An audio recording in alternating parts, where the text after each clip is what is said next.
Hi everyone, क्या हाल चाल है आप लोगों के। तो देखिए, हम लोग जेनेटिक्स जो है उसका सेकंड चैप्टर जो है हम पढ़ना स्टार्ट कर चुके थे, और सेकंड चैप्टर यानी मॉलिक्यूलर बेसिस ऑफ इनहेरिटेंस जो है उसमें हमने कुछ बेसिक्स जो है उसकी बात कर चुके थे। हम बेसिक्स में जैसे डीएनए में कौन कौन से कंपोनेंट्स होंगे, डीएनए की स्ट्रक्चर जो है वो क्या रहेगी, मॉलिक्यूलर स्ट्रक्चर जो है वो क्या होगी, ठीक है। उसके बाद में डीएनए की पैकेजिंग जो है वो कैसे होती है, ये सारी चीजें हमारी डिस्कस हो चुकी थी। अब इसके बाद में जो नेक्स्ट टॉपिक हम जो आज डिस्कस करने वाले हैं वो है कि डीएनए जेनेटिक मटेरियल होता है, तो इसका पता कैसे चला कि डीएनए ही जेनेटिक मटेरियल है। तो देखो, इसके लिए बहुत सारे एक्सपेरिमेंट्स किए गए थे, बहुत सारे एक्सपेरिमेंट्स हुए थे, लेकिन जैसे मैं मानता हूं कि आज के टाइम पर हम लोग ये कहते हैं कि डीएनए जो है वो जेनेटिक मटेरियल है, ठीक है। तो क्या शुरुआत से ही पता था क्या कि डीएनए जेनेटिक मटेरियल होता है? क्या शुरुआत से सब लोगों को यह क्लियर था क्या कि डीएनए ही जेनेटिक मटेरियल होगा? नहीं, शुरुआत में सब लोगों को यह क्लियर नहीं था कि डीएनए जेनेटिक मटेरियल है। शुरुआत में थोड़ा कंफ्यूजन था। कुछ लोग ये मानते थे कि डीएनए की जो है वो जेनेटिक मटेरियल की तरह काम करेगा, तो कुछ लोग ये मानते थे कि प्रोटीन जो है वो जेनेटिक मटेरियल की फॉर्म में काम करता है, कुछ लोग ये मानते थे कि आरएनए जेनेटिक मटेरियल की फॉर्म में काम करता है। तो इसका मतलब ये हुआ कि शुरुआत में थोड़ा कंफ्यूजन हुआ करता था कि जेनेटिक मटेरियल की फॉर्म में काम कौन करेगा, लेकिन फिर धीरे धीरे धीरे धीरे एक्सपेरिमेंट्स हुए और उन एक्सपेरिमेंट से प्रूव हुआ कि डीएनए जो है वो ही जेनेटिक मटेरियल होता है। तो इसके लिए जो एक्सपेरिमेंट्स चालू हुए थे वो आज हम पढ़ने वाले हैं, और उसमें सबसे पहला जो एक्सपेरिमेंट है वो होता है बेटा ट्रांसफॉर्मेशन का एक्सपेरिमेंट, ट्रांसफॉर्मेशन। अब वैसे तो देखो, ये जो टॉपिक है वैसे अगर हम डिस्कस करें तो ये वाला टॉपिक हम पूरा पढ़ चुके होते हैं जब बैक्टीरिया का रिप्रोडक्शन पढ़ते हैं। बायोलॉजिकल क्लासिफिकेशन जब हमने पढ़ा था, याद होगा आपको, बायोलॉजिकल क्लासिफिकेशन में जब बैक्टीरिया का रिप्रोडक्शन पढ़ते हैं उस टाइम पर ट्रांसफॉर्मेशन का एक्सपेरिमेंट पूरा डिटेल में पढ़ा जाता है। याद होगा, कॉन्जुगेशन, ट्रांसफॉर्मेशन, ट्रांसडक्शन ये पढ़ते हैं। तो वहां पर जो हमने ट्रांसफॉर्मेशन पढ़ा था वो का वो सेम ट्रांसफॉर्मेशन यहां पढ़ने वाले हैं आज। और ये जो ट्रांसफॉर्मेशन है इसमें अगर बात करें तो ट्रांसफॉर्मेशन को जो एक्सपेरिमेंट हुआ था ये कौन से साइंटिस्ट ने किया भाई? तो बाय ग्रिफिथ। कौन सा साइंटिस्ट था? ग्रिफिथ साइंटिस्ट जो है उन्होंने ये एक्सपेरिमेंट किया था, ठीक है। एक्सपेरिमेंट ग्रिफिथ ने किया, तो किस पर किया? कोई ना कोई तो ऑर्गेनिज्म होगा, ठीक है। हो सकता है प्लांट हो सकता है एनिमल हो सकता है बैक्टीरिया हो। तो किस ऑर्गेनिज्म पर किया? तो ट्रांसफॉर्मेशन का एक्सपेरिमेंट जो है वो आ जाएगा एक्सपेरिमेंटल ऑर्गेनिज्म। कौन था? तो एक्सपेरिमेंटल ऑर्गेनिज्म जो है इसमें वो था यहां पर बैक्टीरिया। और बैक्टीरिया का नाम क्या है? तो बैक्टीरिया का नाम बहुत इंपॉर्टेंट है और वो हो जाएगा आपके क्या? तो उसको हम कहते हैं डिप्लोकोकस। क्या हो जाएगा? Diplococcus pneumoniae. ये लीजिए, तो डिप्लोकोकस न्यूमोनाई जो बैक्टीरिया है उस पर इन्होंने एक्सपेरिमेंट किया। अब बहुत सारी जगह आपको डिप्लोकोकस न्यूमोनाई लिखा हुआ मिल सकता है, ये भी ठीक है, और आपको डिप्लोकोकस न्यूमोनाई की जगह स्ट्रेप्टोकोकस न्यूमोनाई भी लिखा हुआ मिल सकता है जी। डिप्लोकोकस न्यूमोनाई ये भी ठीक है, स्ट्रेप्टोकोकस न्यूमोनाई भी लिखा हुआ मिल सकता है, या न्यूमोकोकस भी लिखा हुआ मिल सकता है। तो यहां लिख दूं क्या वो भी नाम? एक क्या हो सकता है? एक आपको यहां पर न्यूमोकोकस भी लिखा हुआ मिल सकता है, या इसी में आपको स्ट्रेप्टोकोकस न्यूमोनाई भी लिखा हुआ मिल सकता है। तीनों ही ठीक है। अगर तीनों में से कोई सा भी ऑप्शन आता, आप तीनों में से कोई सा भी ऑप्शन मिले टिक करके आ जाना, ठीक है। डिप्लोकोकस न्यूमोनाई ठीक है, न्यूमोकोकस भी ठीक है, और स्ट्रेप्टोकोकस भी ठीक है। अब इस पे एक्सपेरिमेंट किया तो आपको पता है कि डिप्लोकोकस जो है और न्यूमोनाई जो है, तो डिप्लोकोकस तो होता है जीनस और न्यूमोनाई क्या होता है? स्पेसिफिक एपिथ होता है। याद होगा आपको, लिविंग वर्ल्ड में हम नोमेनक्लेचर में पढ़ते हैं। तो ये इसका जीनस है, ये इसका स्पीसीज नहीं है, स्पेसिफिक एपिथ है ये, ठीक है, या पर्टिकुलर स्पीसीज कह दो। तो बेटा ये जो डिप्लोकोकस न्यूमोनाई है या स्ट्रेप्टोकोकस न्यूमोनाई या न्यूमोकोकस जो है, इसके दो स्ट्रेन यूज होते हैं। अब सर स्ट्रेन क्या होते हैं? तो बेटा जैसे एनिमल जो होता है उसमें आप कह देते हो सब स्पीसीज होती है, एनिमल में सब स्पीसीज होती है, प्लांट जो होता है उसमें वैरायटी होती है, ऐसे ही बैक्टीरिया में सब स्पीसीज को ही क्या कहते हैं, हम स्ट्रेन कहते हैं यहां पर। तो डिप्लोकोकस न्यूमोनाई के 2 स्ट्रेन प्रेजेंट है, एक तो होता है आर स्ट्रेन, एक तो कौन सा होता है आर स्ट्रेन, और एक होता है जिसको कहते हैं एस स्ट्रेन। ठीक है, मतलब हमारे पास कितने स्ट्रेन हो गए इसके, 2, आर स्ट्रेन और एस स्ट्रेन। अब आर स्ट्रेन जो है ना वो भी अलग अलग टाइप के होते हैं, R1, R2, R3, R4, R5 ऐसे, और एस वाले जो है वो भी अलग अलग टाइप के, S1, S2, S3, S3 ऐसे होते हैं। उनमें से इन्होंने कौन सा यूज किया, तो आर में भी अगर मैं स्पेसिफिक लिखूं यहां पर, तो इन्होंने आर सेकंड स्ट्रेन को यूज लिया था। कौन सा था, आर सेकंड। और एस में अगर बात करूं तो एस में एस थर्ड वाला स्ट्रेन काम में आया था।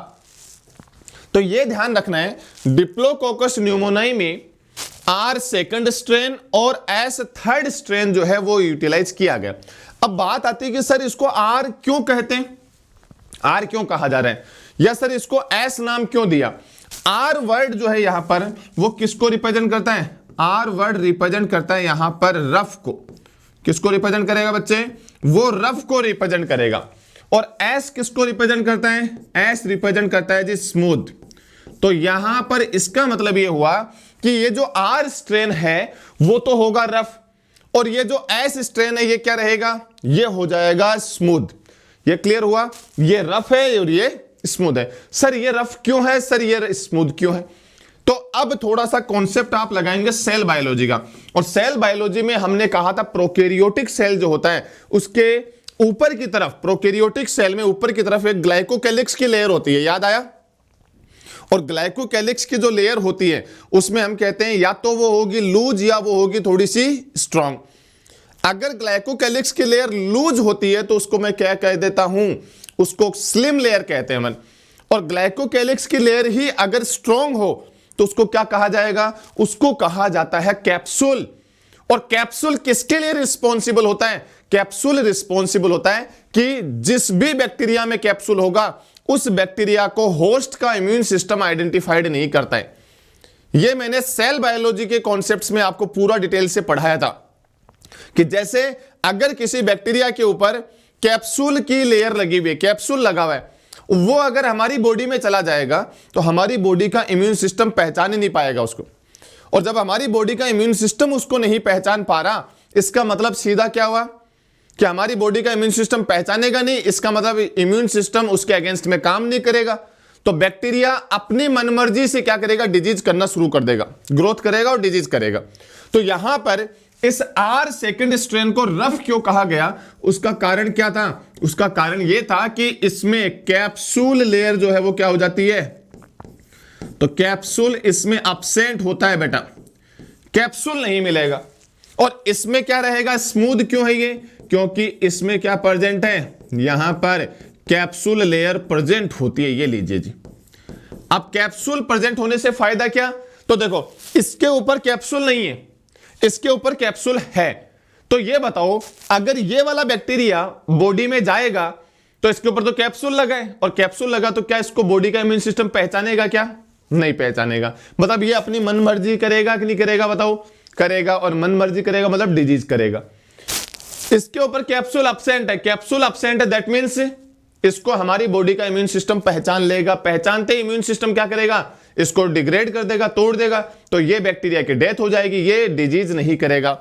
इसका मतलब आर सेकंड स्ट्रेन जो है ये क्या हो जाएगा, पैथोजेनिक होना चाहिए, क्या बोलिए। तो हम क्या कहेंगे, ये पैथोजेनिक नहीं है, तो नॉन पैथोजेनिक होता है ये। और एस थर्ड वाला क्या हो जाएगा, तो S third is the pathogenic, ये लीजिए। तो ये पैथोजेनिक स्ट्रेन होता है और ये नॉन पैथोजेनिक स्ट्रेन होता है। और सरल भाषा में बोलो तो, सीधी भाषा में अगर मैं कहूं, बहुत सिंपल भाषा में कहूं तो ये कह दूं कि अगर आर वाला ये स्ट्रेन, आर वाला बैक्टीरिया अंदर जाएगा तो डिजीज नहीं करेगा, और ये वाला बैक्टीरिया अंदर जाएगा तो डिजीज कर देगा। सीधा सीधा कॉन्सेप्ट ये है इसका। आई होप कि आपको ये चीज क्लियर हुई। अब चलिए इसके एक्सपेरिमेंट्स पढ़ते हैं। ये वाला कॉन्सेप्ट अगर आपका क्लियर है तो अब एक्सपेरिमेंट पढ़ें। तो इसने ग्रिफिथ ने सबसे पहले जो एक्सपेरिमेंट किया, एक्सपेरिमेंट नंबर 1 देखिएगा। एक्सपेरिमेंट नंबर 1 में क्या करता है ये, तो एक्सपेरिमेंट नंबर 1 में क्या किया, इसने लिया एस थर्ड बैक्टीरिया। कौन सा लिया बेटा, एस थर्ड। और आपको पता है एस थर्ड जो होता है वो डिजीज करने के लिए रिस्पॉन्सिबल होता है। तो इसने एस थर्ड बैक्टीरिया लिया और इसको इंजेक्ट करवा दिया किसमें, तो इंजेक्ट करवाया माइस में। ये लीजिए, माइस में इंजेक्ट करवा दिया इसको, ठीक है। एस थर्ड बैक्टीरिया उसको माइस में इंजेक्ट करवाया। अब क्या करेगा, एस थर्ड जैसे ही माइस की बॉडी में जाएगा तो एस थर्ड के ऊपर तो क्या लगा हुआ, कैप्सूल। तो क्या माइस का इम्यून सिस्टम इस एस थर्ड को पहचानेगा, क्या नहीं पहचानेगा। और जब वो नहीं पहचानेगा तो ये एस थर्ड अपनी मनमर्जी करेगा, यानी डिजीज करेगा। और जब डिजीज करेगा माइस में, तो माइस की क्या हो जानी चाहिए, डेथ। तो माइस की क्या हो गई बेटा जी, डेथ हो गई यहां पर। ये लो जी, बहुत बढ़िया चीज है, यानी माइस जो है वो मर जाएगा। बहुत जो है सरल भाषा में, ये सिंपल भाषा में बोले तो ये रहता है। क्यों मरा, क्योंकि एस थर्ड के ऊपर कैप्सूल ही नहीं था, एस थर्ड के ऊपर कैप्सूल था और एस थर्ड पे कैप्सूल था। इसका मतलब है माइस का इम्यून सिस्टम उस बैक्टीरिया को नहीं पहचान पाया, ठीक है। ये बात तो समझ में आ गई। तो फिर सेकेंड एक्सपेरिमेंट में क्या करने वाला है ये, अब सेकेंड एक्सपेरिमेंट में ग्रिफिथ ने क्या किया, अब बैक्टीरिया चेंज कर दिया बेटा।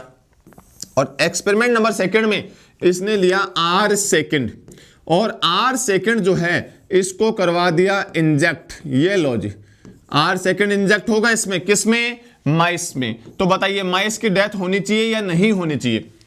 माइस लिया, माइस में आर सेकंड इंजेक्ट करवा दिया। अब आर सेकंड के ऊपर तो कैप्सूल है ही नहीं, तब आर सेकंड पे कैप्सूल ही नहीं है, तो आर सेकंड को यहां पर माइस का इम्यून सिस्टम पहचानेगा कि नहीं पहचानेगा, बताओ, पहचानेगा। और जब इसको ये इसका इम्यून सिस्टम पहचानेगा तो उसको डिग्रेड कर देगा, बैक्टीरिया की डेथ हो जाएगी, यानी बैक्टीरिया डिग्रेड हो गया। और बैक्टीरिया डिग्रेड हो गया तो क्या डिजीज होनी चाहिए, क्या नहीं। जब बैक्टीरिया डिग्रेड हो गया तो इसकी डिजीज नहीं होगी, यानी माइस क्या रहेगा यहां पर, माइस लाइव कंडीशन में प्रेजेंट रहेगा। आई थिंक ये दोनों एक्सपेरिमेंट आपको समझ में आ गए। माइस यहां पर लाइव रहने वाला है, ठीक है सर। अब आ जाइए एक्सपेरिमेंट नंबर थर्ड। अब थर्ड नंबर एक्सपेरिमेंट में क्या होगा, देखो अब कुछ चेंजेज आएंगे इसमें। क्या चेंजेज आएंगे, तो उसने क्या किया, एस थर्ड तो लिया, एस थर्ड ही है, लेकिन उसको हीट किल्ड कर दिया। तो एस थर्ड को हीट किल्ड करके, यानी उसको थोड़ा सा टेम्परेचर देके एस थर्ड को मार दिया। तो एस थर्ड बैक्टीरिया है, यहां नॉर्मल वाला था, यहां एस थर्ड कौन सा है, हीट किल्ड है। हीट किल्ड मतलब उसकी डेथ हो चुकी है। अब इसको मैं इंजेक्ट करवा दूं, लो अब इसको इंजेक्ट मैंने जैसे ही करवाया, किसमें, माइस में। तो माइस में इंजेक्ट करवाएंगे तो क्या इसकी डेथ होनी चाहिए क्या, माइस की।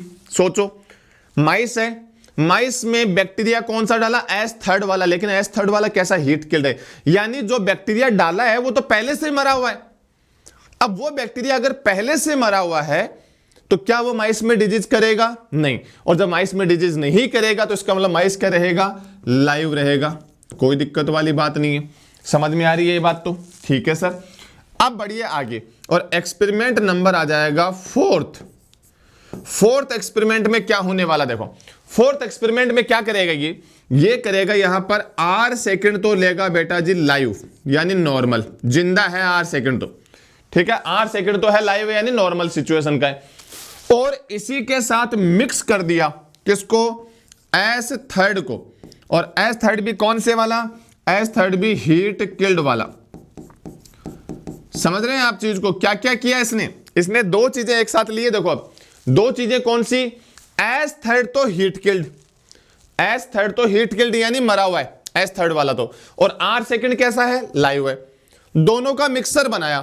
तो एक तो नॉर्मल बैक्टीरिया आर सेकंड वाला जो लाइव कंडीशन में, एक एस थर्ड जो हीट किल्ड है, दोनों का मिक्सर बना के, और मिक्सर बना करके इंजेक्ट करवा देगा। ये लीजिए, इंजेक्ट करवा दिया इसने, किसमें, माइस में। माइस में इंजेक्ट हो गया ये।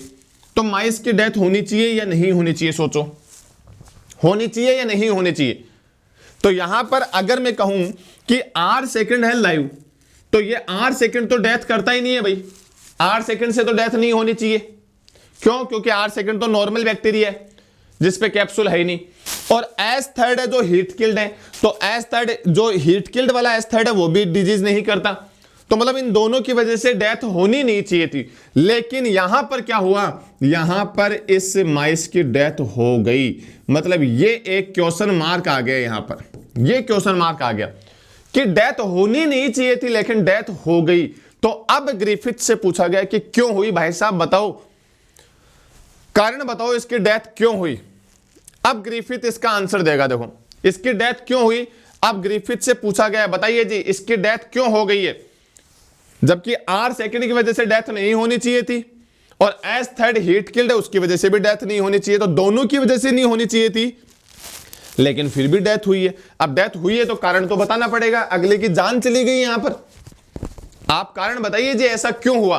तो अब ग्रिफिथ क्या कहता है कि ग्रिफिथ को एक्चुअली में कुछ पता नहीं था, ठीक है, लेकिन ग्रिफिथ ने क्या किया, बीच का रास्ता निकाला। कैसे रास्ता निकाला, देखो बहुत बढ़िया चीज की ग्रिफिथ ने। ग्रिफिथ ने कहा देखो सुनो बात ऐसी है कि मैंने जो बैक्टीरिया लिए थे वो मिक्सर लिया था, हाँ कौन कौन सा, एस थर्ड जो तो था हीट किल्ड और आर सेकंड जो था लाइव, ठीक है सर। तो इसने क्या कहा कि जब मैंने मिक्सर बनाया आर सेकंड तो लाइव था ही और एस थर्ड क्या था, हीट किल्ड था। तो इसमें से हुआ क्या, इसमें से यह हुआ कि एस थर्ड में से कुछ ना कुछ मटेरियल, एस थर्ड में से कुछ ना कुछ मटेरियल किस में से निकला, एस थर्ड में से। कौन सा एस थर्ड, हीट किल्ड। तो एस थर्ड हीट किल्ड जो बैक्टीरिया है इसमें से कुछ ना कुछ मटेरियल, पता नहीं है क्या निकला है, कुछ ना कुछ मटेरियल निकल के कहां चला गया, आर सेकंड के पास चला गया। एस थर्ड हीट किल्ड में से कुछ मटेरियल निकल के आर सेकंड के पास चला जाता है और यही आर सेकंड जो है उसकी वजह से आर सेकंड हो जाता है पैथोजेनिक और इसी वजह से माइस की डेथ हो जाती है। ये बीच का रास्ता निकाल लिया। तो यहां पर अगर मैं इसका कॉन्क्लूजन लिखूं बच्चों, कॉन्क्लूजन, तो क्या लिखना चाहिए बताइए। तो कॉन्क्लूजन में क्या लिखेंगे, देखो बीच का रास्ता निकाला, बहुत बढ़िया चीज, क्या कि समथिंग समथिंग समथिंग, है ना, something is transferred, something is transferred from, something is transferred from S third heat killed, something is transferred from S third heat killed to R second bacteria, जो कैसा है live, R second bacteria, something is transferred from S third to R second bacteria due to this R second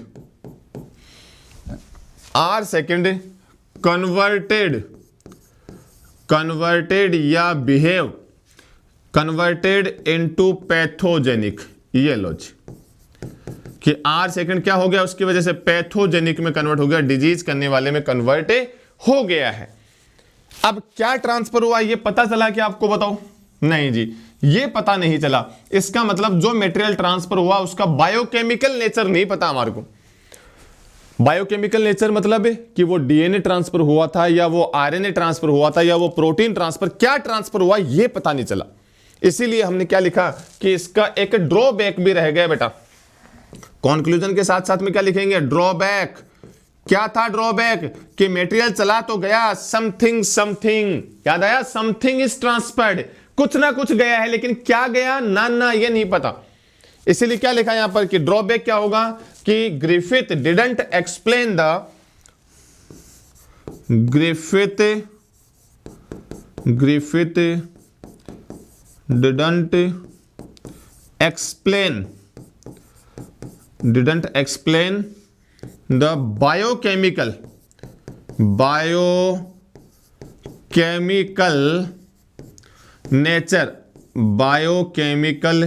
nature of transforming, जो इधर से इधर transfer हुआ है, transforming elements, ये लो जी कि वो इसके ट्रांसफॉर्मिंग एलिमेंट जो है उनके बायोकेमिकल नेचर के बारे में नहीं बता पाए कि कौन सा मटेरियल ट्रांसफर हुआ था, डीएनए गया था, आरएनए गया था, प्रोटीन गया था, क्या गया था ये नहीं बता पाया ग्रिफिथ। लेकिन उससे ये जरूर आइडिया लग गया इससे ये जरूर आइडिया लग गया कि यार कुछ ना कुछ मटेरियल तो जाता है, कुछ ना कुछ मटेरियल तो जाता है, मतलब आइडिया लगना शुरू हो गया कि मटेरियल ट्रांसफर जरूर होता है। तो ये पहला एक्सपेरिमेंट था।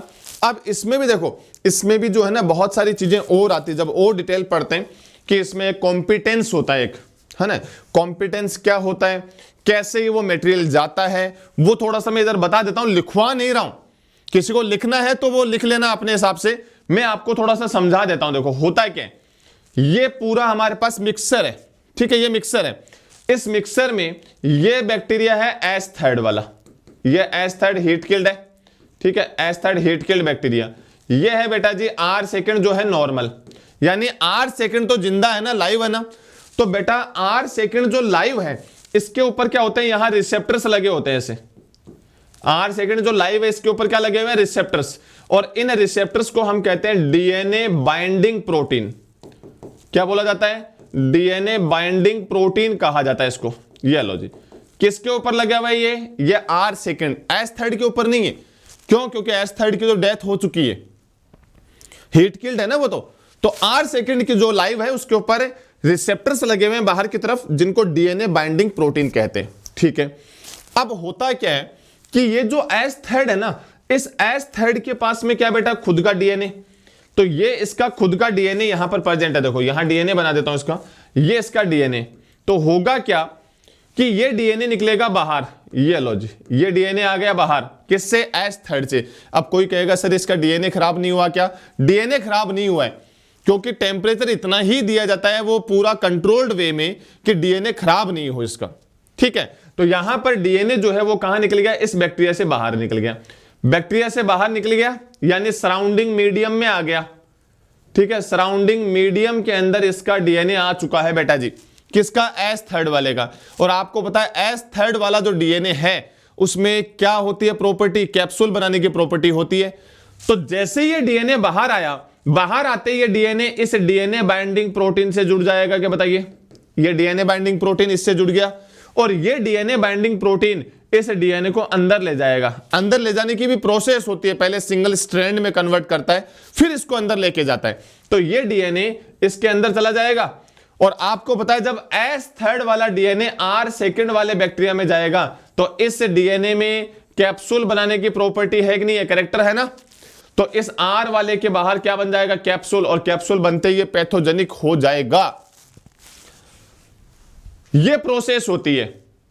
तो यहां पर समझ में आया R सेकंड डीएनए को एब्जॉर्ब क्यों कर रहा है, क्योंकि उसके ऊपर डीएनए बाइंडिंग प्रोटीन है, ठीक है। लेकिन ये उस टाइम नहीं पता था, ये तो आज पता है, ठीक है, ग्रिफिथ को नहीं पता था ऐसा कुछ हुआ है। और R सेकंड बैक्टीरिया, एक वर्ड आया कॉम्पिटेंस, कॉम्पिटेंस, कॉम्पिटेंस क्या होता है, कॉम्पिटेंस जो होता है ये एबिलिटी होती है किसकी, R सेकंड बैक्टीरिया की, कि R सेकंड बैक्टीरिया की वो एबिलिटी जिसके थ्रू वो बाहर वाले डीएनए को एब्जॉर्ब कर लेता है। जो डीएनए बाहर पड़ा हुआ है उस डीएनए को R सेकंड एब्जॉर्ब करता है, किसके थ्रू, डीएनए बाइंडिंग प्रोटीन के थ्रू। इस एबिलिटी को कॉम्पिटेंस कहा जाता है, ठीक है। किसी को लिखना है तो मैंने बता दिया है यहां पर, वो अपने हिसाब से अपने नोट्स में ऐड कर सकता है, बाकी आपकी इच्छा है आप लिखना चाहें या नहीं लिखना चाहें। मेरा यहां पर एक कर्तव्य था आपको बताना, मेरी ड्यूटी थी बताना, वो मैंने बता दिया, ठीक है। तो पहला एक्सपेरिमेंट जो है बेटा वो हो गया आपका ट्रांसफॉर्मेशन का कंप्लीट। चलो ठीक है सर, एक्सपेरिमेंट कंप्लीट हो गया, लेकिन इसमें हमारे पास तो कमियां ही कमियां है। अभी कमियां कैसे है कि सर हमको ये तो आइडिया लग गया कि मटेरियल ट्रांसफर होता है, ये बात तो ठीक है, लेकिन हमको ये थोड़ी ना पता चल गया कि कौन सा मटेरियल ट्रांसफर हुआ, नहीं पता चला। तो इसका पता कौन लगाएगा फिर, तो इसका पता लगाने के लिए फिर एक एक्सपेरिमेंट होता है, एक्सपेरिमेंट नंबर सेकंड, ठीक है, सेकंड नंबर एक्सपेरिमेंट आएगा। और ये जो सेकंड नंबर एक्सपेरिमेंट है ये किसने किया, ये था 3 साइंटिस्ट थे, एक तो था बेटा जी एवेरी, ठीक है, एवेरी, एक था यहां पर मैक्लॉयड, ठीक है, एक हो जाएगा इसमें मैक्लॉयड और एक हो जाएगा मैकार्टी, ठीक है। तो 3 साइंटिस्ट हैं, every, MacLeod and McCarthy experiment, ये लीजिए। इन तीनों ने एक एक्सपेरिमेंट किया। अब इन तीनों ने एक्सपेरिमेंट किया क्या वो समझना। कैसे एक्सपेरिमेंट किया और क्या एक्सपेरिमेंट किया वो हम थोड़ा सा डिस्कस करते हैं। इन तीनों ने सबसे पहले तो ये पढ़ा कि यार ग्रिफिथ ने जो एक्सपेरिमेंट किया था उसमें क्या हुआ था। इन्होंने ग्रिफिथ का पूरा एक्सपेरिमेंट पढ़ा तो इनको यह समझ में आया कि ग्रिफिथ ये कहता है कि एज थर्ड जो हीट किल्ड है उससे कुछ मटेरियल निकलता है। अभी यही तो बोला था ग्रिफिथ ने कि एज थर्ड है वो हीट किल्ड वाला है, उससे कोई ना कोई मटेरियल बाहर निकलता है, ठीक है, समथिंग इज ट्रांसफर्ड। अब क्या बाहर निकलेगा यही तो पता लगाना है, ये नहीं पता था। तो ये निकल करके कहां चला जाता है, आर सेकंड के पास चला जाता है। ये इन्होंने पढ़ लिया। तो अब इन्होंने थोड़ा सा दिमाग लगाया कि यार एज थर्ड से कोई मटेरियल निकलता है और वो जाता है आर सेकंड के पास, जिसकी वजह से आर सेकंड जो है वो पैथोजेनिक हो जाता है। तो ये क्या इन्होंने क्या किया, इन्होंने ये किया कि यार इस एस थर्ड में जो भी डीएनए है एक तो हम वो निकाल लेते हैं, इसमें जो आरएनए है एक हम वो निकाल लेते हैं, और एक इसमें जो प्रोटीन है वो निकाल लेते हैं। क्योंकि कंफ्यूजन तो इन तीनों में ही था ना कि इन तीनों में से कौन सा है वो जेनेटिक मटेरियल होता है।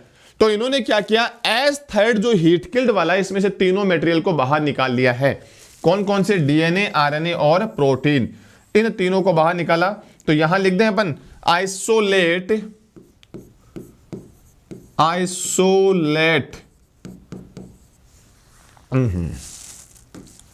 लेट 2 बार लिख दिया ना,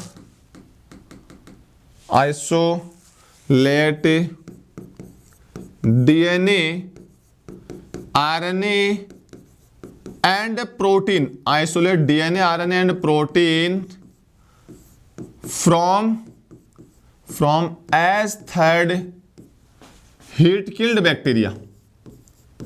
हीट किल्ड बैक्टीरिया जो है एस थर्ड वाला, उससे डीएनए, आरएनए और प्रोटीन को आइसोलेट कर लिया। अब ये एक्सपेरिमेंट चालू करेगा, देखना बहुत सिंपल एक्सपेरिमेंट है। तो इसने एक्सपेरिमेंट में किया क्या, देखो इसने क्या किया कि भाई हमने एक तो लिया प्रोटीन, ठीक है, ये प्रोटीन ले लिया है ना, एक तो प्रोटीन ले लिया। दूसरा इसने लिया आरएनए भी तो आइसोलेट किया था, ये आरएनए आ गया। और तीसरा इसने ले लिया डीएनए, ठीक है, तो ये आ गया डीएनए, ये लो जी, ठीक। अब क्या करेगा ये, अब ये यहां पर लेगा बेटा जी टेस्ट ट्यूब, ठीक है। तो देखो इसने ली यहां पर ये टेस्ट ट्यूब, ध्यान से सुनना, अब आप लोग एक्सपेरिमेंट बता रहा हूं, ये टेस्ट ट्यूब है, इसमें भी एक टेस्ट ट्यूब लिया एक्सपेरिमेंट करने के लिए। और इस टेस्ट ट्यूब में बेटा पहले से इसने बैक्टीरिया भर रखे। कौन से बैक्टीरिया भरे हुए पहले से इसमें, तो इस टेस्ट ट्यूब में पहले से जो बैक्टीरिया भरे हुए थे वो थे सारे के सारे आर सेकंड। कौन से बैक्टीरिया हैं, आर सेकंड वाले बैक्टीरिया। इसमें भी पहले से कौन से बैक्टीरिया प्रेजेंट हैं, आर सेकंड। और इसमें भी पहले से कौन से बैक्टीरिया प्रेजेंट है, वो है आर सेकंड। ये लो, इसमें भी आर सेकंड है, इसमें भी आर सेकंड है और इसमें भी आर सेकंड है, ठीक है। अब ये एक्सपेरिमेंट में क्या करेगा, देखो एक्सपेरिमेंट में क्या करेगा, इस टेस्ट ट्यूब में, इस वाले टेस्ट ट्यूब में ये वाली प्रोटीन जो है वो डाल देगा। ये लो जी। तो मुझे ये बताओ प्रोटीन डालने से पहले कौन से बैक्टीरिया थे इसमें, प्रोटीन डालने से पहले इसमें बैक्टीरिया थे आर सेकंड वाले। यानी यहां पर लिखो मैं बिफोर एक्सपेरिमेंट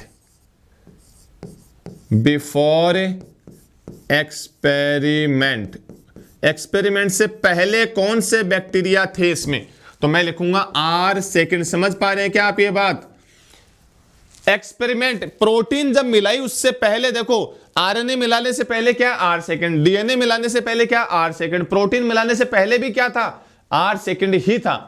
तो यहां पर प्रोटीन मिलाने से पहले आर सेकंड बैक्टीरिया इसमें प्रेजेंट है। अब मैंने प्रोटीन मिला दी, तो मतलब है आफ्टर एक्सपेरिमेंट जब मैंने प्रोटीन मिला दी और उसके बाद में चेक किया, तब भी इसमें सारे के सारे आर सेकंड ही थे। पहले प्रोटीन मिलाने से पहले इसमें सारे के सारे बैक्टीरिया कौन से, आर सेकंड। और प्रोटीन मिलाने के बाद, जैसे मैंने प्रोटीन मिलाई उसके बाद में भी सारे के सारे बैक्टीरिया कौन से हो गए, आर सेकंड ही रहे। तो इसका मतलब क्या प्रोटीन की वजह से चेंज हुआ, क्या प्रोटीन ने कुछ चेंज किया, क्या नहीं। इसका मतलब ट्रांसफॉर्मेशन हुआ है क्या, यहां पर बताइए। तो ट्रांसफॉर्मेशन क्या हो जाएगा लाडले, हाँ जी बोलो मेरे रसगुल्लो, ट्रांसफॉर्मेशन क्या हो जाएगा? ट्रांसफॉर्मेशन यहां पर अब्सेंट हो गया, ट्रांसफॉर्मेशन हुआ ही नहीं है, क्योंकि प्रोटीन को मिक्स करने से पहले भी R सेकंड था तो बाद में भी R सेकंड था, इसका मतलब ट्रांसफॉर्मेशन ना ना ना ना नहीं हुआ जी। चलिए बहुत बढ़िया। अब आ जाओ सेकंड नंबर पे। सेकंड नंबर क्या कहता है जी? सेकंड नंबर कह रहा है कि एक्सपेरिमेंट होने से पहले इसमें बैक्टीरिया कौन से? R second. तो एक्सपेरिमेंट हमने किया उससे पहले क्या है? R सेकंड ही है इसमें। अब मैं इसमें RNA मिला देता हूं, ये लीजिए RNA मिला दिया।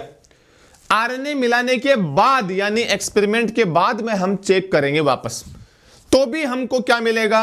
R सेकंड ही मिलेगा। ये लो जी, यानी पहले भी R सेकंड, बाद में भी R सेकंड, पहले भी R सेकंड था, बाद में भी R सेकंड था, इसका मतलब है ट्रांसफॉर्मेशन नहीं हुआ। ये लीजिए ट्रांसफॉर्मेशन नहीं हुआ, मतलब है ना तो प्रोटीन इसको बदल पा रहा है ना RNA बदल पा रहा है। तो फिर आ जाइए एक्सपेरिमेंट नंबर थर्ड पे।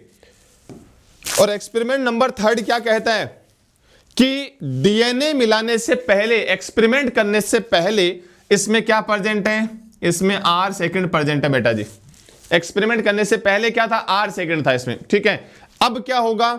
मैंने इसमें मिला दिया DNA को, ये लो जी, और DNA मिलाने के बाद में चेक किया, DNA मिलाने के बाद में चेक किया तो कुछ बैक्टीरिया क्या हो जाएंगे?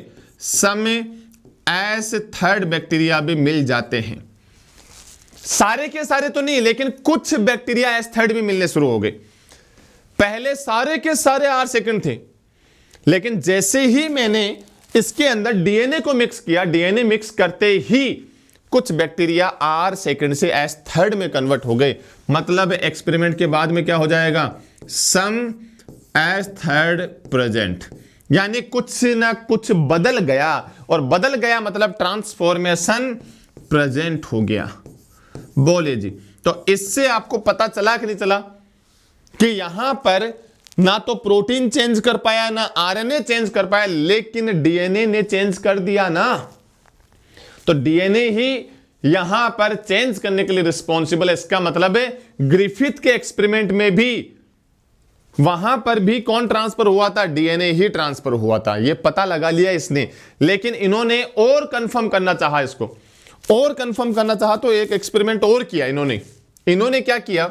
सेम देखिए, मैकार्टी का ही एक्सपेरिमेंट है, इन्होंने एक एक्सपेरिमेंट और किया। इन्होंने क्या किया?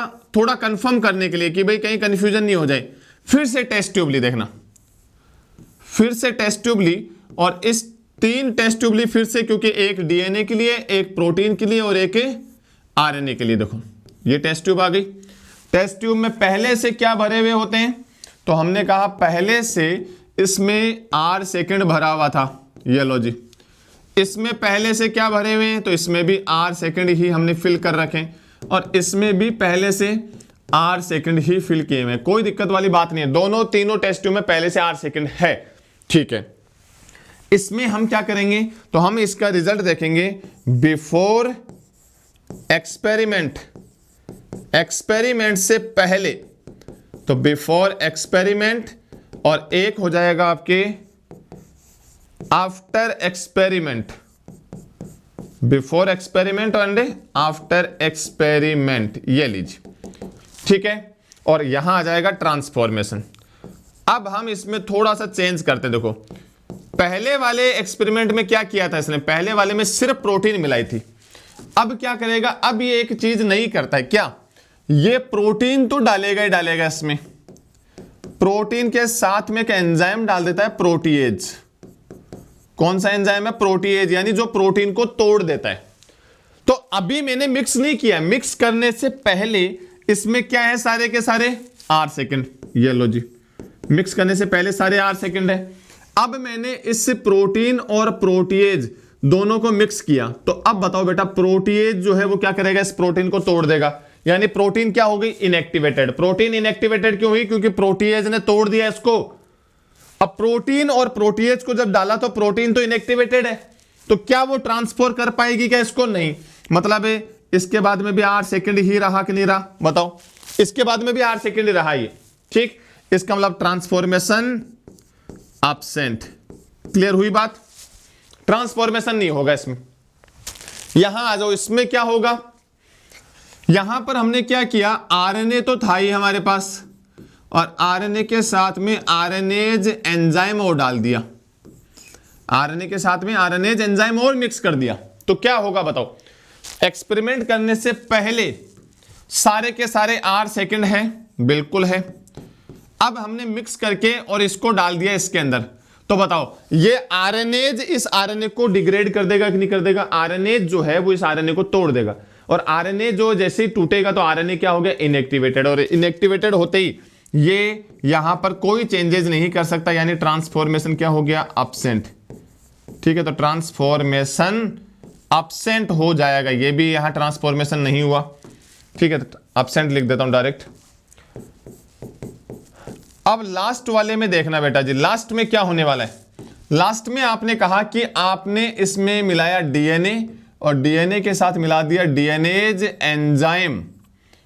ठीक है, तो एक्सपेरिमेंट होने से पहले क्या था इसमें, एक्सपेरिमेंट करने से पहले आर सेकंड था सारे के सारे।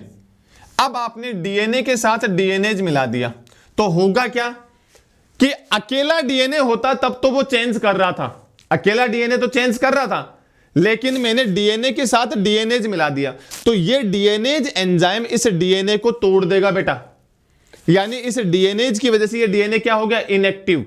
और डीएनए इनएक्टिव हो गया तो क्या ये आर सेकंड अब बदल पाएगा, क्या नहीं बदल पाएगा। क्यों नहीं बदल पाएगा, वापस सुनो एक बार। अकेला डीएनए होता तो आर सेकंड को बदल देता, लेकिन यहां पर क्या हुआ, यहां पर डीएनए के साथ डीएनएज है, और डीएनएज जो होता है एंजाइम, डीएनएज एंजाइम जो होता है वो डीएनए को बदल देता है, यानी तोड़ देता है, और डीएनए डिजनरेट हो गया, इनएक्टिवेटेड हो गया, इसीलिए यहां पर ये कन्वर्जन आर सेकंड का नहीं होगा। यानी एक्सपेरिमेंट के बाद में भी क्या आया, आर सेकंड ही आया, यानी ट्रांसफॉर्मेशन एब्सेंट। तो अब मुझे आप ये बताइए कि यहां मैंने 3 एंजाइम काम में लिए, प्रोटीएज, आरएनएज और डीएनएज, 3 आए ना, ये प्रोटीएज, ये आरएनएज और ये डीएनएज। इन तीनों में से कौन सा एंजाइम है जो रिजल्ट को चेंज कर सकता है, बताओ।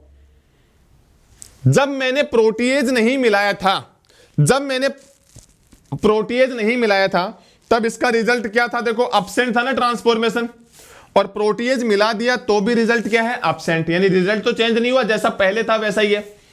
फिर जब अकेला आरएनए था तब भी एब्सेंट था ट्रांसफॉर्मेशन, और आरएनएज मिला दिया तब भी एब्सेंट है, तो रिजल्ट तो चेंज नहीं हुआ। अब मैं बात करूं यहां पर अकेला डीएनए है, अकेले डीएनए में ट्रांसफॉर्मेशन होता है, लेकिन जैसे ही मैं डीएनएज एंजाइम मिला दूंगा तो ट्रांसफॉर्मेशन नहीं होगा, यानी रिजल्ट को जो चेंज किया वो सिर्फ और सिर्फ किसने, डीएनएज ने। यानी हम यहां लिखें तो लिख सकते हैं क्या कि डीएनएज चेंज द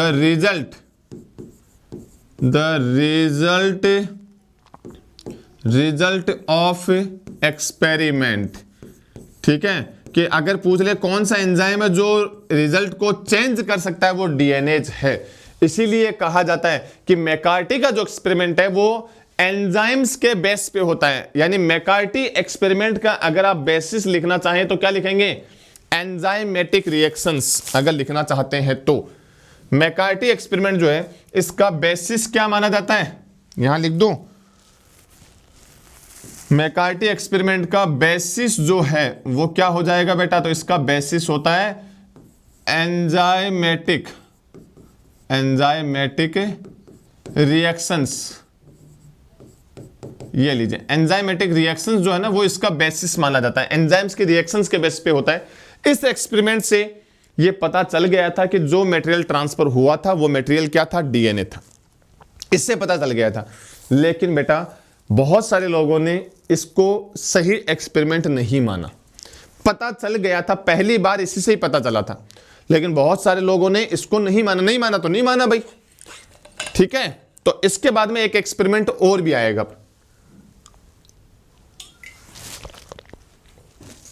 ये दोनों एक्सपेरिमेंट क्लियर हुए कि आपको, ये बताओ पहले तो, परफेक्ट है ये दोनों, एक बार देख लो उसको, फिर आगे बढ़े।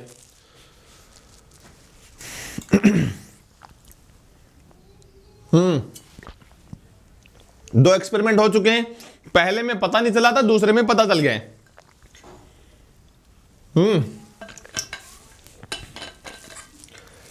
हाँ जी, अब चलिए नेक्स्ट एक्सपेरिमेंट की बात करेंगे हम। नेक्स्ट एक्सपेरिमेंट जो है वो आएगा हर्शे एंड चेस एक्सपेरिमेंट। बहुत इंपॉर्टेंट है आपके एग्जाम के पॉइंट ऑफ व्यू से। अगर कोई अच्छे लेवल का क्वेश्चन बनाता है, एक्सपेरिमेंटल टाइप का क्वेश्चन बनता है, तो हर्शे और चेस का एक्सपेरिमेंट में से पूरे चांस होते हैं कि आपके क्वेश्चन बनाए जाए नीट में। तो थर्ड नंबर का जो एक्सपेरिमेंट आएगा बेटा, अब थर्ड नंबर वो हो जाएगा हर्शे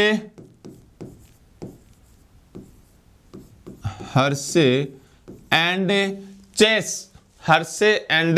चेस एक्सपेरिमेंट। ठीक है बच्चों, चेस एक्सपेरिमेंट। अब क्या हुआ था इसमें वो समझना आप। तो हर्शे एंड चेस का जो एक्सपेरिमेंट है इसमें हुआ क्या था वो हम थोड़ा समझने की कोशिश करें।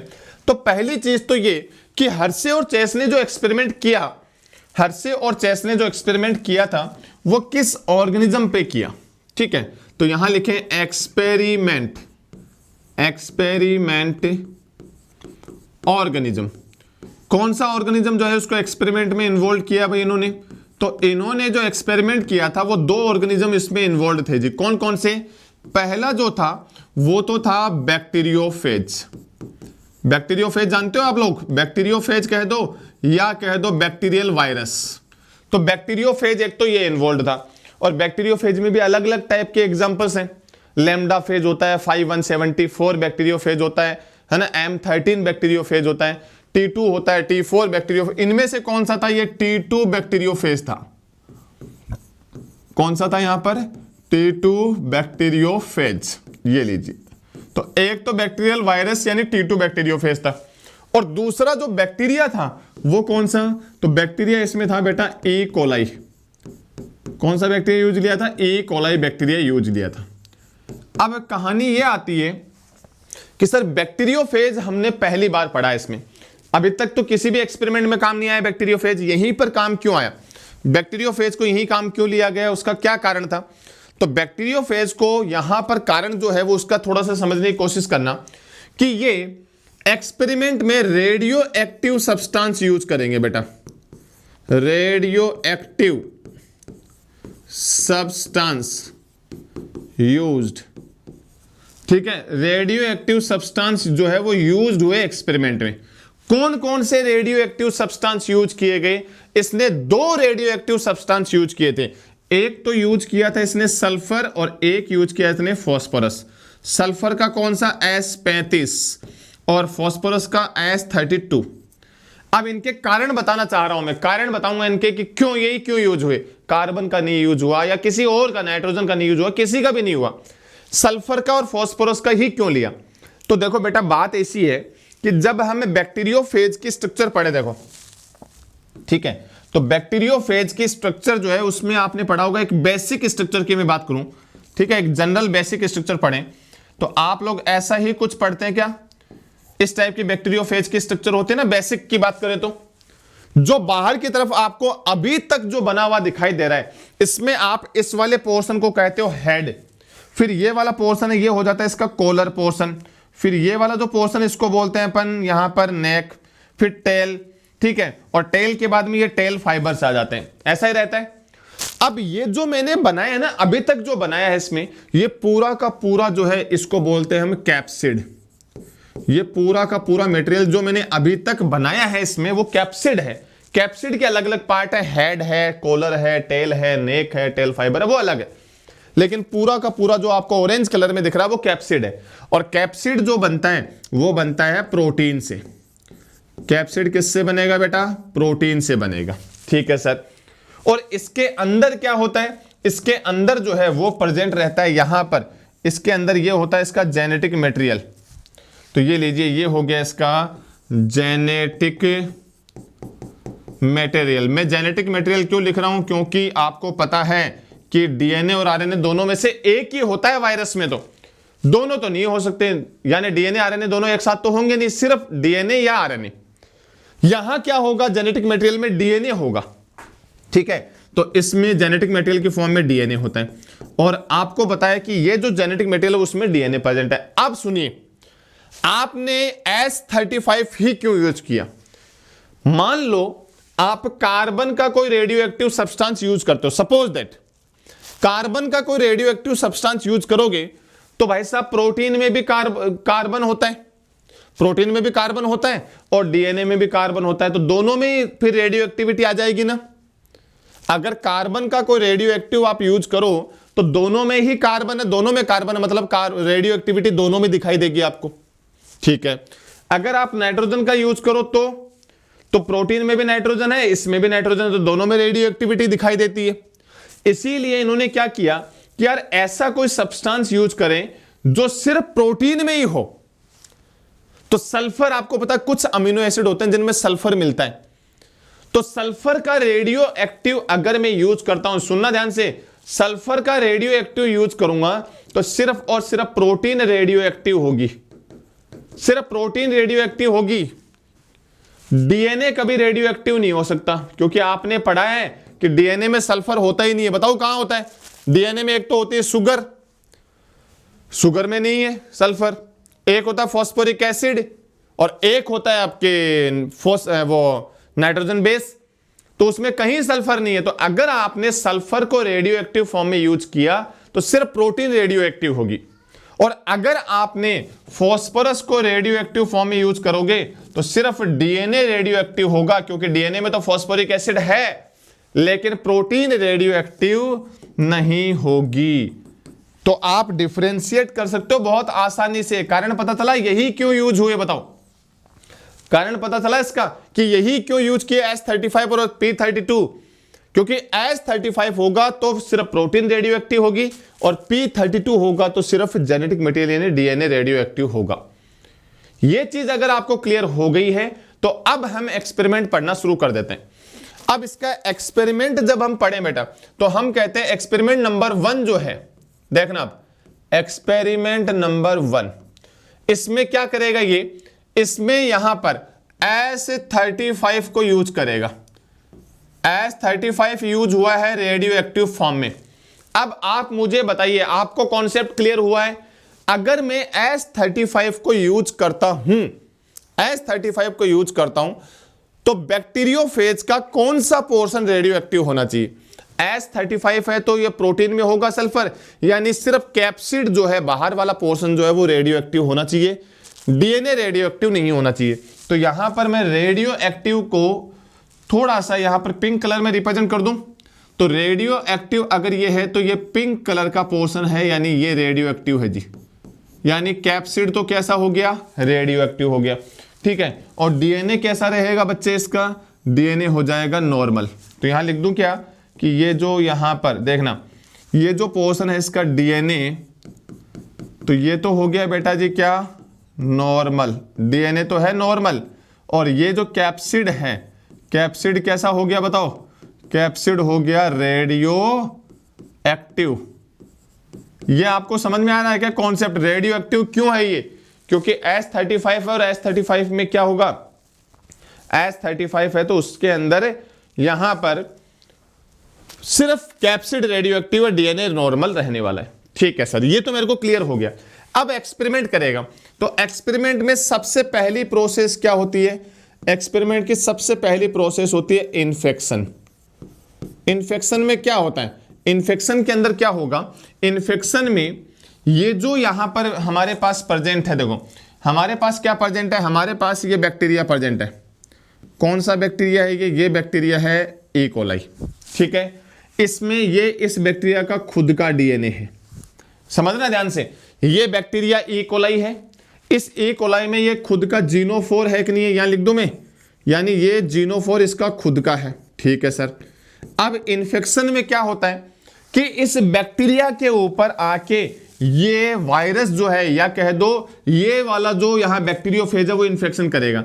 तो देखो ये वायरस आया, वायरस में कैप्सिड वाला पोर्शन रेडियो एक्टिव, और ये आके जुड़ गया इसके साथ, ये लो जी, जुड़ गया। अब इन्फेक्शन कब होगा, जब इसका डीएनए जो है वो कहां आ जाएगा, डीएनए जो है इसका वो आ जाएगा इसके अंदर, यानी ये आ गया इसका वायरस डीएनए। बोलो जी, ये बात समझ में आई क्या? ये बैक्टीरिया था, इस बैक्टीरिया के ऊपर ये वायरस आके जुड़ा, और जैसे ही वायरस आके जुड़ता है तो इस वायरस का डीएनए जो है वो कहां चला जाएगा, बैक्टीरिया के अंदर। इस प्रोसेस को कहते हैं इन्फेक्शन। इन्फेक्शन हो गया, और जब वायरस का डीएनए अंदर गया तो आपको पता है वायरस में डीएनए कौन सा था, नॉर्मल। वायरस में कौन सा डीएनए था, नॉर्मल वाला, यानी रेडियो एक्टिव नहीं था। और बैक्टीरिया का खुद का डीएनए है वो कैसा है, वो भी नॉर्मल है। ठीक है, पहली स्टेप क्लियर हो गई। अब हम क्या चाहते हैं कि ये जो बाहर की तरफ आपको दिखाई दे रहा है, बाहर कैप्सिड है ना, ये खाली हो गया, डीएनए तो है नहीं इसमें, तो यार इस कैप्सिड को हटा दिया जाए। तो सेकंड प्रोसेस जो होती है इसको कहते हैं ब्लेंडिंग। सेकंड प्रोसेस क्या होती है, ब्लेंडिंग होती है। और ब्लेंडिंग का मतलब क्या होता है, ब्लेंडिंग का मतलब होता है इस बैक्टीरिया को और जो बाहर खाली कैप्सिड है ना, इन दोनों को अलग अलग करना। बैक्टीरिया और बाहर की तरफ जो खाली कैप्सिड लगा हुआ ना, अब उस कैप्सिड को अलग करना, इसको ब्लेंडिंग कहते हैं अपन। ठीक है, तो हमने क्या कर दिया, इस प्रोसेस को कर दिया ब्लेंडिंग। और ब्लेंडिंग होने का मतलब है, ये तो देखो जी आपका क्या हो गया, बैक्टीरिया, ये बैक्टीरिया का जीनोफोर, और ये इसी बैक्टीरिया के अंदर वायरस का डीएनए भी आ गया है जो नॉर्मल है। और हमने ब्लेंडिंग करते ही ये वायरस का ये कैप्सिड जो है वो बाहर की तरफ अलग हो गया, कि इससे जुड़ा हुआ नहीं है, अब ये अलग हो चुका है। ठीक है, अब हम क्या करेंगे, अब हम करेंगे सेंट्रीफ्यूगेशन। तीसरी प्रोसेस क्या होगा, सेंट्रीफ्यूगेशन। तीसरी प्रोसेस आ जाएगी सेंट्रीफ्यूगेशन। और सेंट्रीफ्यूगेशन क्या होता है बेटा, कि हम ये जो दोनों मटेरियल है ना, इन दोनों मटेरियल को टेस्ट ट्यूब में डाल रहे हैं, यानी ये टेस्ट ट्यूब के अंदर ही प्रेजेंट है। और टेस्ट ट्यूब को क्या करते हैं, हम यहां पर स्पीड से रोटेट करेंगे। टेस्ट ट्यूब है, जैसे मान लो ये टेस्ट ट्यूब है, तो इसी टेस्ट ट्यूब के अंदर तो क्या प्रेजेंट है, इसी के अंदर तो ये वाले बैक्टीरिया प्रेजेंट है, और इसी टेस्ट ट्यूब में ये जो कैप्सिड अलग हुआ था ना वो प्रेजेंट है, यानी सारा का सारा मटेरियल इसी टेस्ट ट्यूब में। अब मैं इस टेस्ट ट्यूब को क्या करूंगा, रोटेट करूंगा स्पीड से। सेंट्रीफ्यूगेशन में यही होता है, रोटेट किया जाएगा। और जब रोटेट करेंगे तो बेटा जिस मटेरियल की डेंसिटी ज्यादा होगी ना वो तो चला जाएगा नीचे, और जिसकी डेंसिटी कम होगी वो रह जाएगा ऊपर। यानी डेंसिटी के बेसिस पर मटेरियल सेपरेट हो जाएंगे। तो अब आप सोचो, ये टेस्ट ट्यूब, इस टेस्ट ट्यूब के अंदर एक तो ये बैक्टीरिया भरे हुए, कौन से, ये वाले ई कोलाई वाले, पूरा का पूरा बैक्टीरिया जिसमें 2 टाइप के डीएनए हैं, ये बैक्टीरिया भी भरे हुए, और इसी टेस्ट ट्यूब में ये खाली कैप्सिड भी भरा हुआ है। अब मैं इस टेस्ट ट्यूब को रोटेट करूं, फटाफट बहुत स्पीड से रोटेट किया जाए, तो डेंसिटी के बेसिस पे दोनों चीजें अलग अलग हो जाएंगी। तो डेंसिटी किसकी ज्यादा होगी बताओ, डेंसिटी ज्यादा किसकी होगी, बैक्टीरिया की या कैप्सिड की? तो मुझे पता है बैक्टीरिया की डेंसिटी ज्यादा होगी, और बैक्टीरिया की डेंसिटी ज्यादा होगी, यानी बैक्टीरिया कहां आएगा, नीचे आएगा। मुझे यह पता है, क्या आप लोगों को पता चला यह चीज? बैक्टीरिया नीचे ही क्यों आएगा ये मुझे पहले से पता है, क्योंकि बैक्टीरिया का मॉलिक्यूलर बेस जो है, मॉलिक्यूलर वेट जो होता है वो ज्यादा होता है वायरस के कंपैरिजन में। क्योंकि बैक्टीरिया पूरी सेल है, तो उस सेल में कार्बोहाइड्रेट है, प्रोटीन है, उसके अंदर न्यूक्लिक एसिड है, न्यूक्लिक एसिड भी 2 हैं खुद का और वायरस का। तो मुझे यह पता है नीचे जो आएगा वो बैक्टीरिया आएगा, और नीचे बैक्टीरिया आएगा तो ऊपर क्या रहने वाला है, ये कैप्सिड रहने वाला है। तो मुझे ये बताओ, नीचे अगर बैक्टीरिया आएगा तो नीचे वाली लेयर में क्या रेडियो एक्टिविटी आनी चाहिए, क्या नहीं आनी चाहिए जी? क्यों? क्योंकि नीचे तो बैक्टीरिया, और बैक्टीरिया में रेडियो एक्टिविटी है ही नहीं अभी। क्यों? कैप्सिड तो बाहर रह गया, और ऊपर वाले पोर्शन में क्या आएगा, कैप्सिड, और कैप्सिड वाला पोर्शन जो है इसमें रेडियो एक्टिविटी आ जाएगी। ये लो जी, क्लियर हुई क्या? तो यहां ऊपर वाले पोर्शन में रेडियो एक्टिविटी है और नीचे वाले में रेडियो एक्टिविटी नहीं है। ऊपर वाली जो लेयर होती है बेटा, इसको कहते हैं अपन सुपर नेटेंट। ऊपर वाली लेयर को क्या कहेंगे, सुपर नेटेंट कहते हैं। जो लेयर ऊपर बनती है वो सुपर नेटेंट, और जो लेयर नीचे बनती है इसको कहते हैं पैलेट।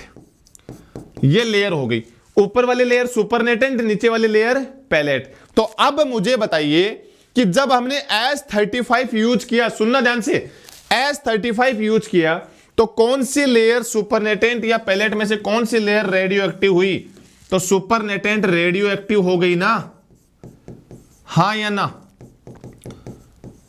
सुपरनेटेंट वाला क्या हो गया? Radio active. तो भाई साहब इस एक्सपेरिमेंट से क्या पता चला आपको? इस एक्सपेरिमेंट से मुझे यह पता चला, देखो इस एक्सपेरिमेंट से मुझे यह पता चला कि इसमें प्रोटीन वाला पोर्शन रेडियो एक्टिव था पहले, और यह प्रोटीन वाला पोर्शन किस में प्रेजेंट है? रेडियो एक्टिव पोर्शन है सुपरनेटेंट में, और बैक्टीरिया कहां है? बैक्टीरिया है पैलेट में। इसका मतलब यह प्रोटीन बैक्टीरिया के अंदर तो नहीं गया, क्योंकि अगर यह प्रोटीन बैक्टीरिया के अंदर चला जाता तो कौन सा पोर्शन रेडियो एक्टिव होता? पैलेट। सर समझ में नहीं आया, सुनो वापस। यहां पर रेडियो एक्टिव क्या है? प्रोटीन है, ठीक है। एक चीज, ये वाला पोर्शन क्या है? रेडियो एक्टिव है, प्रोटीन। अब मुझे यह पता है कि प्रोटीन वाला पोर्शन रेडियो एक्टिव है, और मुझे यह भी चीज पता है कि इस टेस्ट ट्यूब में बैक्टीरिया जो होंगे वो नीचे होंगे, नीचे वाली लेयर में बैक्टीरिया होंगे, ये मुझे पता है। सर कैसे पता? क्योंकि बैक्टीरिया का मॉलिक्यूलर वेट क्या है? ज्यादा, इसलिए बैक्टीरिया नीचे ही आएगा। अब आप सोचिए कि अगर ये रेडियो एक्टिव प्रोटीन बैक्टीरिया के अंदर चला जाता तो नीचे वाला पोर्शन रेडियो एक्टिव आना चाहिए था ना, लेकिन नहीं आया। तो इससे ये तो प्रूव हो गया कि प्रोटीन जो है वो बैक्टीरिया के अंदर नहीं गया। अगर बैक्टीरिया के अंदर जाता प्रोटीन तो ये नीचे वाला पोर्शन यानी पैलेट वाला पोर्शन रेडियो एक्टिव हो जाना चाहिए था, लेकिन नहीं हुआ। इसका मतलब पहले एक्सपेरिमेंट से ये चीज प्रूव हो गई कि प्रोटीन बैक्टीरिया के अंदर मूवमेंट नहीं किया या ट्रांसफर नहीं हुआ है। क्लियर है बात? अब इससे ये चीज क्लियर हुई, लेकिन ये तो क्लियर नहीं हुआ कि डीएनए कहां गया। ये चीज अभी क्लियर हुई नहीं है कि डीएनए कहां गया, अंदर गया है कि नहीं गया। ये तो अपन आज इसलिए बात कर रहे हैं क्योंकि अपने को पता है, लेकिन उस टाइम तो नहीं पता था। तो अब इसको प्रूव करना है कि डीएनए अंदर गया या नहीं गया, इसको पता लगाना है। प्रोटीन नहीं गए ये तो पता चल गया, तो अब सेकंड एक्सपेरिमेंट करेगा ये, और सेकंड एक्सपेरिमेंट यानी एक्सपेरिमेंट नंबर सेकंड में क्या होगा बेटा? P32 यूज करेगा, ठीक है। अब एक्सपेरिमेंट में क्या यूज होगा? P32। और जब P32 होगा इसका मतलब कौन सा पोर्शन रेडियो एक्टिव होगा जी, आप बताओ। तो इसमें कैप्सिड जो है वो तो हो जाएगा नॉर्मल, यानी S32 होता तो प्रोटीन बनता ना, लेकिन यहां P32 है तो कैप्सिड वाला पोर्शन तो क्या हो गया? नॉर्मल। ये लो जी, तो कैप्सिड इज नॉर्मल। एक चीज तो ये क्लियर हो गई, कैप्सिड वाला पोर्शन नॉर्मल है, ठीक है। और P32 की वजह से डीएनए क्या हो जाएगा? रेडियो एक्टिव, यानी यहां पर डीएनए रेडियो एक्टिव है जी। ये इंपॉर्टेंट चीज, डीएनए रेडियो एक्टिव हो चुका है। ये लो, अब इसमें एक्सपेरिमेंट चालू कर दें। एक्सपेरिमेंट में सबसे पहले वही स्टेज, क्या सबसे पहली स्टेज आ जाएगी? इन्फेक्शन। सेम वही प्रोसेस होगी। अब इन्फेक्शन में क्या होगा बताओ? वही बैक्टीरिया लाए जाएंगे। कौन सा बैक्टीरिया? E coli. ये ई कोलाई बैक्टीरिया लाए हम। ई कोलाई बैक्टीरिया में क्या होगा? खुद का जीनोफोर होगा, और इधर से क्या आ जाएगा? इधर से आ जाएगा ये वायरस। ये लो जी, ये वायरस आके इन्फेक्शन करेगा बेटा। ये लो जी, वायरस आया, और वायरस जब इन्फेक्शन करता है तो आपको पता है इसका डीएनए जो है वो बैक्टीरिया के अंदर आ जाएगा। ये लीजिए, तो ये यहां पर radio active viral DNA, virus का जो रेडियो एक्टिव डीएनए था वो बैक्टीरिया के अंदर आ चुका है, और कैप्सिड जो नॉर्मल था वो बाहर ही चिपका हुआ है, ठीक है। अब क्या होगा? सेकंड प्रोसेस बोलो। तो सेकंड प्रोसेस जो होती है इसको कहते हैं, that one is called blending. Second process is called blending. और ब्लेंडिंग में क्या होगा बेटा? ब्लेंडिंग में ये जो बैक्टीरिया है और ये जो बाहर कैप्सिड खाली है इसको अलग करेंगे, ठीक है। तो अलग कर दें, बहुत सिंपल है। ये बैक्टीरिया हुआ यहां पर, इसमें एक तो ये बैक्टीरिया का खुद का डीएनए नॉर्मल वाला, और एक आ जाएगा ये रेडियो एक्टिव डीएनए। और बाहर क्या है? बाहर है प्रोटीन कैप्सिड, ये खाली है, ये लो जी, ठीक है। और थर्ड प्रोसेस क्या आएगी? तो थर्ड प्रोसेस वही सेम, सेंट्रीफ्यूगेशन। सेंट्रीफ्यूगेशन की थर्ड प्रोसेस आ जाएगी बेटा। सेंट्रीफ्यूगेशन में क्या होगा? वही सेम चीज, ये टेस्ट ट्यूब, इसमें ये वाला बैक्टीरिया भी प्रेजेंट है जिसमें दोनों डीएनए है, और ये कैप्सिड भी प्रेजेंट है जो नॉर्मल है। इसको घुमाऊंगा तो अब बताओ, आपको पता चला क्या? नीचे क्या आना चाहिए? सर नीचे तो बैक्टीरिया ही आएगा, क्यों? मॉलिक्यूलर वेट ज्यादा है। और ऊपर वाली लेयर में क्या आना चाहिए सर? ऊपर वाली लेयर में तो कैप्सिड आना चाहिए क्योंकि मॉलिक्यूलर वेट कम है। ठीक है सर, तो हमने जब इसका सेंट्रीफ्यूगेशन किया बेटा, सेंट्रीफ्यूगेशन जब किया तो दो लेयर बनी, नीचे वाली लेयर और ऊपर वाली लेयर। लेकिन नीचे वाली लेयर कैसी आएगी? अब नीचे वाली लेयर जिसमें बैक्टीरिया है वो रेडियो एक्टिव दिखनी शुरू हो जाएगी आपको। क्यों दिखेगी बताओ? क्योंकि बैक्टीरिया के अंदर क्या चला गया? बैक्टीरिया के अंदर रेडियो एक्टिव डीएनए चला गया, इसलिए नीचे वाली लेयर तो रेडियो एक्टिव दिखाई दी और ऊपर वाली लेयर जिसमें कैप्सिड था वो कैसा दिखाई दिया? नॉर्मल। यानी यहां पर सुपरनेटेंट जो है वो तो कैसा हो गया? नॉर्मल या नॉन रेडियो एक्टिव। लिख दूं नॉन रेडियो एक्टिव, सुपरनेटेंट तो नॉन रेडियो एक्टिव है। और अगर मैं इस पैलेट की बात करूं तो पैलेट वाला पोर्शन हो गया बेटा जी रेडियो एक्टिव। तो अब सोचिए आप, दोनों एक्सपेरिमेंट से क्या पता चला? इस पहले एक्सपेरिमेंट से यह पता चला कि प्रोटीन जो है वो बैक्टीरिया के अंदर नहीं गया। पहले वाले से यह पता चला कि प्रोटीन बैक्टीरिया के अंदर गया नहीं है, क्योंकि बैक्टीरिया के अंदर जाता तो नीचे वाला पोर्शन रेडियो एक्टिव होता फिर, लेकिन यहां सुपरनेटेंट रेडियो एक्टिव है। और दूसरे वाले एक्सपेरिमेंट में यह पता चल गया कि डीएनए बैक्टीरिया के अंदर गया है। तो पहले में यह पता चला कि प्रोटीन अंदर नहीं गया, दूसरे में यह पता चला कि डीएनए अंदर चला गया। तो कंफर्म हो गया ना 100% कंफर्म हुआ कि नहीं हुआ कि डीएनए ही इसके अंदर गया है। अब यहां से आपको क्या पूछा जा सकता है? ध्यान से सुनना, यहां से क्या पूछा जा सकता है यह थोड़ा सा ध्यान रखना कि सुपरनेटेंट कौन से में रेडियो एक्टिव है और कौन से में नहीं है। तो सीधा सीधा पूरा एक्सपेरिमेंट अगर आपको याद रहे तो बहुत अच्छी बात, पूरा एक्सपेरिमेंट याद रहे तो उससे तो बढ़िया कुछ हो ही नहीं सकता, सोने पे सुहागा। लेकिन अगर पूरा एक्सपेरिमेंट नहीं याद हो तो क्या करें? तो आप उसमें सीधा याद रखो S4 sulphur, S4 supernatant.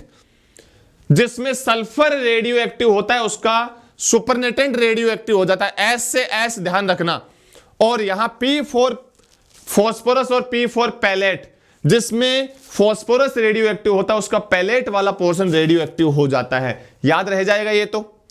S4 sulphur, S4 supernatant, यानी जिसमें सल्फर रेडियो एक्टिव होगा उसका सुपरनेटेंट रेडियो एक्टिव आएगा। और जिसमें P4 फॉस्फोरस और P4 पैलेट, यानी जिसमें फॉस्फोरस रेडियो एक्टिव होगा उसके अंदर पैलेट वाला पोर्शन रेडियो एक्टिव मिलेगा।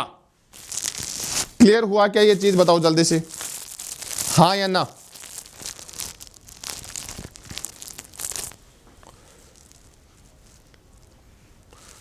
तो इसी एक्सपेरिमेंट को हम क्या कहते हैं?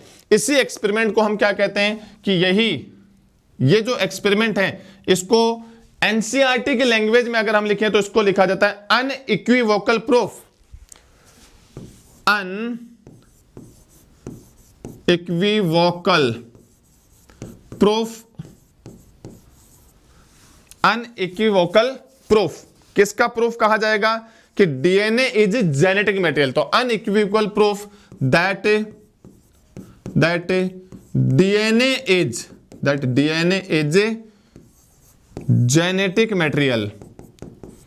ये ध्यान रखना बेटा जी, ये लाइन आपसे पूछी जा सकती है पूरी, ठीक है। नीट में इसके पूछने के चांस होते हैं कि unequivocal proof of DNA that is genetic material, इसका एक्सपेरिमेंट कौन सा है? तो वो आ जाएगा हर से। वैसे कहे ना तो आपको पहले ही पता चल गया था मैकार्टी वाले में भी, लेकिन मैकार्टी जो है ना उसने बेटा रेडियो एक्टिविटी को यूज नहीं लिया था, इसलिए उसको इंपॉर्टेंस कम दी गई और इसको इंपॉर्टेंस ज्यादा दी गई।